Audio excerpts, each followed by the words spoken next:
இல்ல தம்பி, ஒரு லெவலுக்கு மேல போயிட்டு இருக்க, நல்லதுக்கு இல்ல, இதோட நிறுத்திக்க. நான் ஏன் நிறுத்தணும்? என்ன கேள்வி கேட்க யார் இருக்கா? பொண்டாட்டியா இருக்கா? யாரும் இல்ல.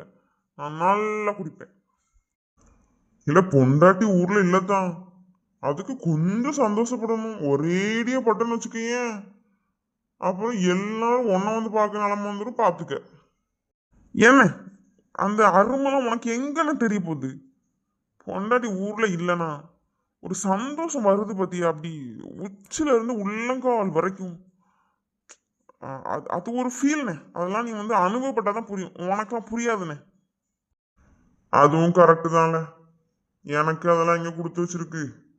கல்யாணம் பண்ணி வந்த நாள்ல இருந்து ஒரு நாளைக்கு அப்ப வீட்டு போக முடியல. நானும் பல நேரம் சண்டை வரும்போதெல்லாம் போன்னு உசுப்பேத்தியும் பார்த்தாச்சு, பாசமாவும் சொல்லி பார்த்தாச்சு. வழி இல்லையே, நமக்கு அவ்வளவுதான் போல கொடுத்து வச்சது. நானும் ஒன்ன மாதிரிலாம் இல்லைண்ணே.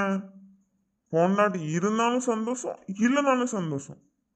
நான் நில்லுன்னு அவன் நிக்கணும், நடன்னு அவன் நடக்கணும், அப்படி வச்சிருக்கான். இதே நல்ல ஊர்ல இல்லாத அதிசயமா இருக்கு. எந்த பொண்டாட்டி நம்ம சொன்னா நில்லுனா நிப்பா, இது நல்லா உருட்டுற மாதிரில இருக்கு. என்ன சத்தியமானே நம்புனேன். எவன்டா இந்த நேரத்துல போன் பண்றது? ஹலோ, யாரு? ஏங்க நான் தாங்க. என்ன சாப்பிட்டீங்களா? வீட்டுக்கு போயிட்டீங்களா இல்லை வெளியே தான் இருக்கீங்களா? வீட்டுல தான்மா இருக்கேன், வீட்டுல தான்மா இருக்கேன். ஷார்ப்பா 8 மணிக்கெல்லாம் வீட்டுக்கு வந்துட்டோமா. சாப்பிட்டோமா, நீ சாப்பிட்டியா? சரி சரி, டைம் ஆச்சு, சாப்பிட்டு பாடுங்க.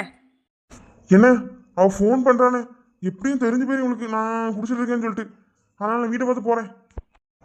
இதுக்கு நம்ம பரவாயில்ல போலயே.